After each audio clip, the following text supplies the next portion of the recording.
morning, my dear children. So today we are going to continue lesson number 6, India's natural resources, soil and forest wealth. Soil and forest wealth. So previous class we learned about what is soil.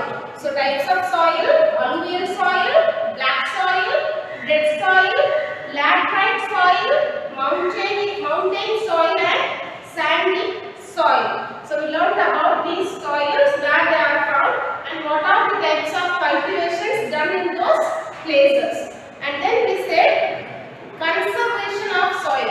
We learned about conservation of soil, planting vegetative cover, recycling, using biodegradable things. We learned these things and we started the next one, forest wealth. We started the next one, forest wealth. So here the first time what we learned is evergreen forest. We learned about evergreen forest, where there will be raining or always this place will be raining. And here these trees in forest stay green throughout the years and as do not shed their leaves. They will not shed their leaves throughout the year. This is the reason why they are called evergreen forest. They are also called tropical rainforest. So for examples, here rosewood, mahogany, ebony and rubber. These are the examples, and these kind of forests are found in the places where Western Ghats, hills of North-East India, Andaman and Nicobar Islands. Is it clear, children? So now we are going to learn the next one. Here it is deciduous forest. Deciduous forests are also called as monsoon forests. So here it is also called as monsoon forest. They are found in regions where summer is short and cool and winters are long and hot with heavy snowfall. Their leaves are small. Here they are also called, what they are also called? They are also called monsoon forest. So here they are found in areas where there is moderate rainfall. So they are found in the moderate rainfall. So these have moderate rainfall and they shed their leaves once in a year during the dry season. So they will shed their leaves only once in a year in the dry season. For examples, teak, sal, sandalwood, seashell, sawmill, mahua and bamboo. These are the examples of deciduous forest. So these forests are found in which places in our India? So these are found in Himalayas, Deccan Plateaus, Andhra Pradesh, Bihar and Odisha. So clear, children, they are found along the foothills of the Himalayas, the wetter parts of Deccan Plateaus and the states such as Andhra Pradesh, Bihar and Odisha. Is it clear? The next one, coniferous forests. The next one is coniferous forests. Here, coniferous forests are also called Himalayan vegetation. It is also called Himalayan vegetation. Is it clear, children? They are found in regions where, so when we say this is in the Himalayan region, automatically we can say that it is a snowy region. It is very cold and snowy region. So here they are found in regions where summer is short and cool and winters are long and harsh with heavy snowfall. Their leaves are small and needle-like to prevent water loss. They point downwards to allow snow to slide off them. They bear cones instead of flowers and fruits. So here they are like small and needle-like leaves which prevents their water loss. And here they will not bear fruits and flowers, they will just bear cones. For example, what are the examples? Some examples of coniferous trees are pine, cedar, oak, fir and spruce. Is it clear, children? And then these forests are found on the higher slopes of Himalayas and Nilgiri hills. So these are found in the Himalayas and Nilgiri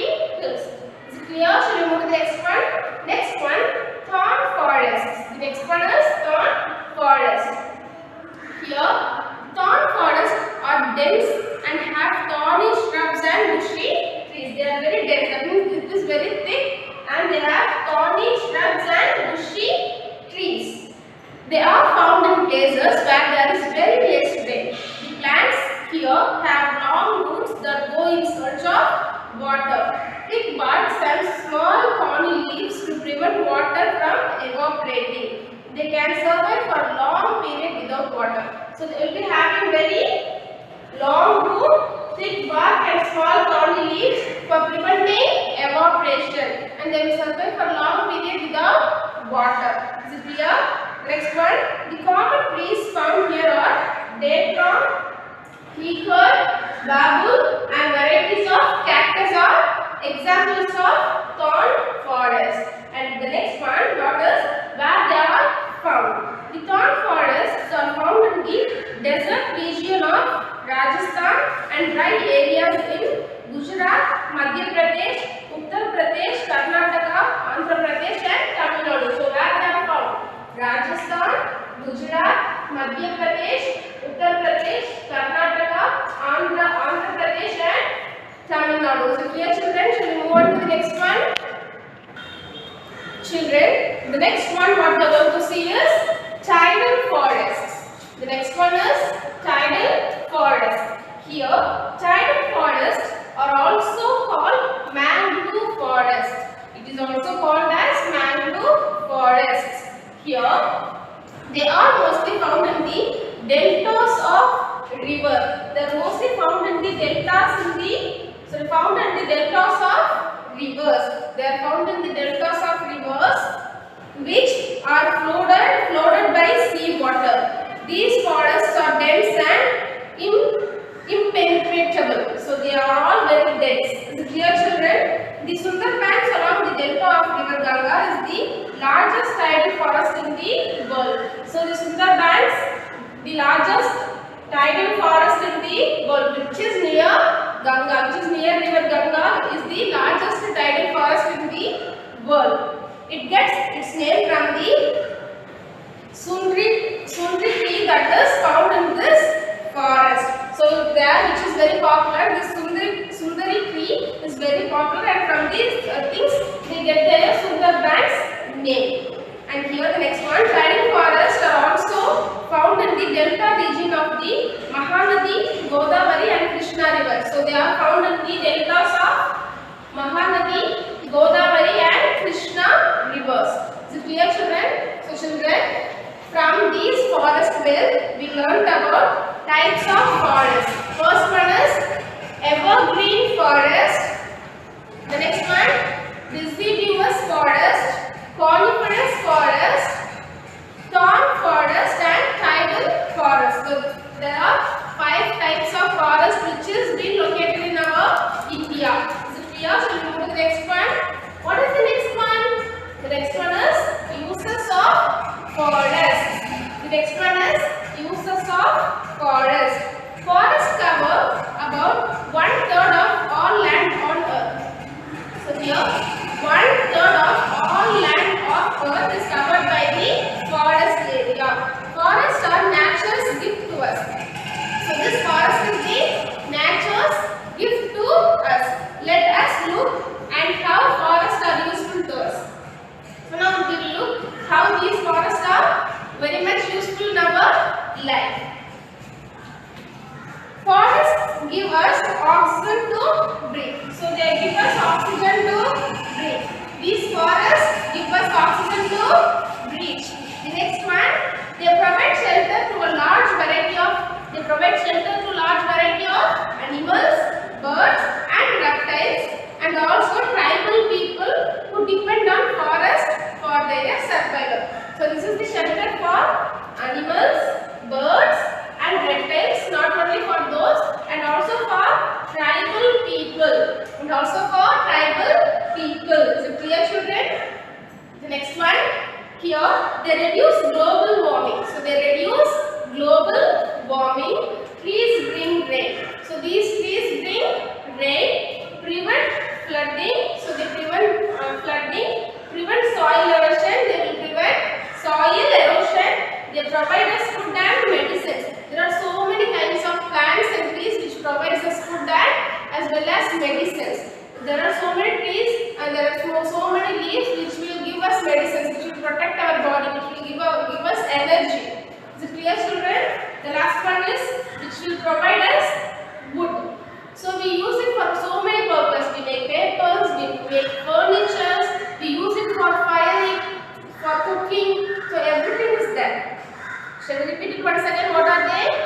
First one, oxygen to breathe, shelter for animals, birds and reptiles, and also tribal people, reduce global warming, trees bring rain, prevent flooding, prevent soil erosion, provides us food and medicine, provide us wood.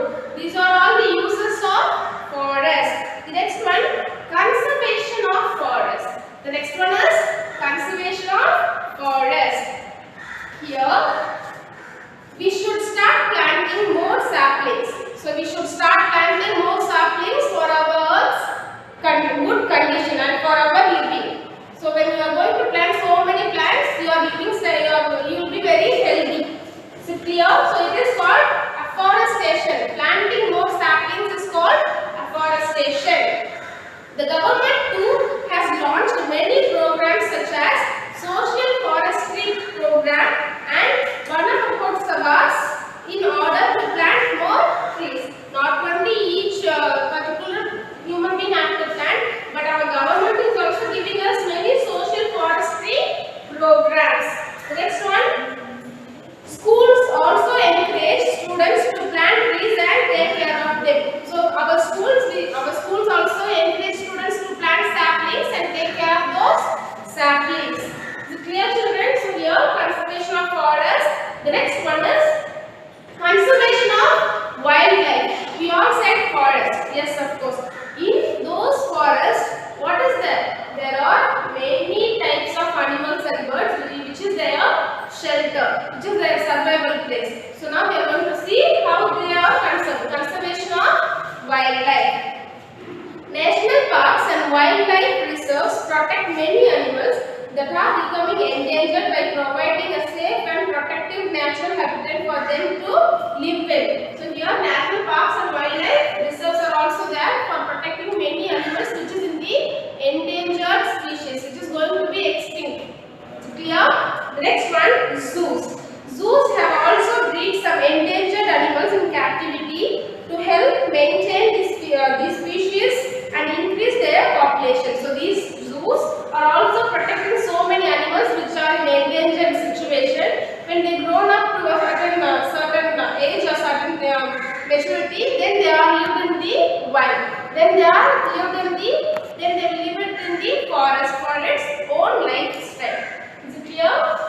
The next one, scientists nowadays tag small transmitters onto animals and keep a track on their numbers.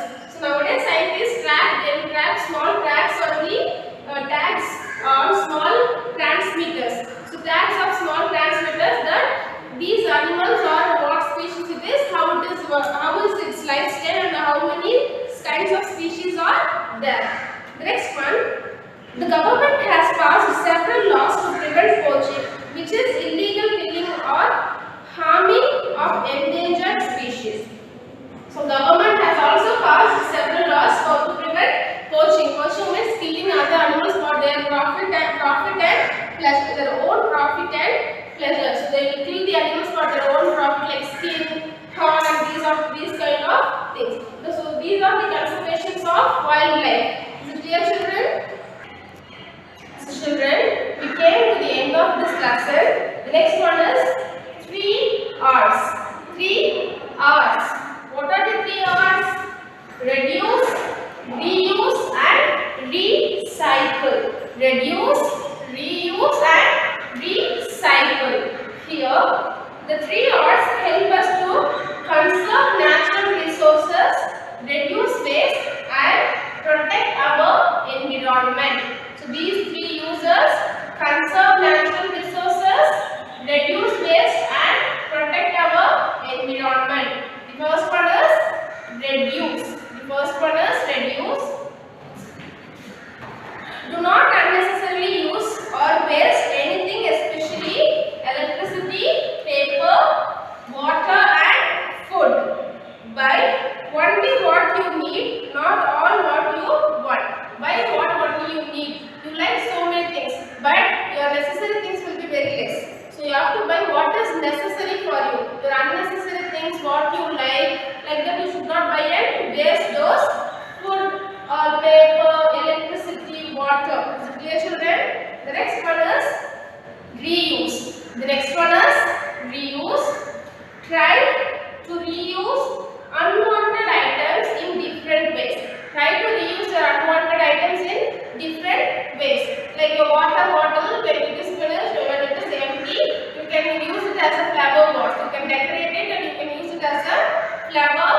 was. Is it clear, children? Like that you have to reuse the things which is unwanted to you in different ways. The next one is recycle. Try to use recycled paper bags, cartons and other materials. Don't ask for fresh plastic bags or something. Try to use recycled paper bags, cartons and other recyclable materials. Is it clear, children? Cut down on usage of plastic bags and bottles. So how much you use these plastic bags and bottles, you are going to dirty our environment. You are going to keep your society unhealthy. So don't use these kind of plastic bags and bottles. Just use the recycled paper bags, cartons and other materials which is being recycled by biodegradable things. Is it clear, children? So this lesson is over here. Shall we recap what we learned throughout this lesson? We learned about soil. Types of soil: alluvial soil, black soil, red soil, laterite soil and mountain soil. The last one is sandy soil. Then we learned about conservation of soil, planting vegetative cover, recycling, using biodegradable things. Then we came to the forest well.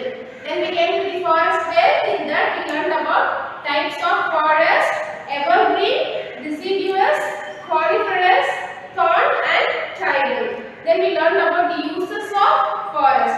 It gives us oxygen to breathe, provides shelter, food and medicine, brings rain, reduces global warming, prevents flooding and soil erosion.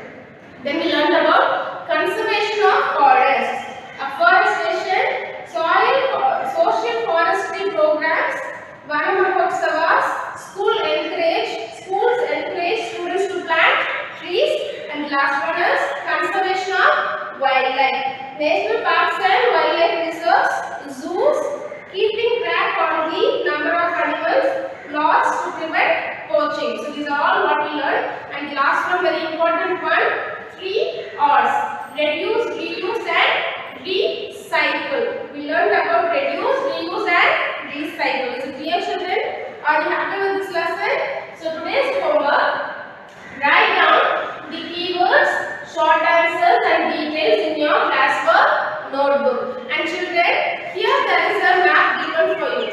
So from this lesson you might be having your map work. So here map is given for you. Can you see that? India's types of forest. India's types of forest and the India's major soil types. So these two maps is very important. Is it clear, children? These two maps are very important and I will be giving you this map in your PDF. So prepare well. This might be coming in your exam. So children, today's homework: write down the keywords, short answers